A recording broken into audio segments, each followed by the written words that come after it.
Pumunta ako sa Hi. So eto na, mag-ano nga tayo ngayon, mag-convert.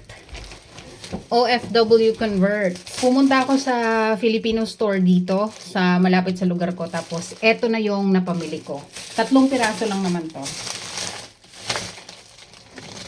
Pringles. Fudgy bar. Hindi pala, Dutch milk. Dutch milk. Tubig, baon ko to. Sabihin ko sa inyo yung presyo. So, let's say ang palitan, 1 shekel is equals to 15 pesos na lang. Kasi madalas ganun lang naman eh.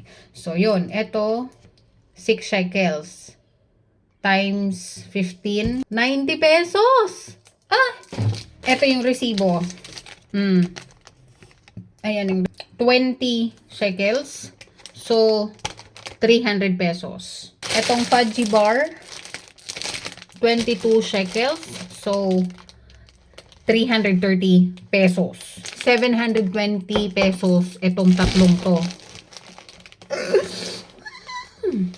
Madalas sinasabi ng mga OFW na huwag kang mag-convert kasi kapag nag-convert ka, hindi ka na makakakain. Which is true minsan.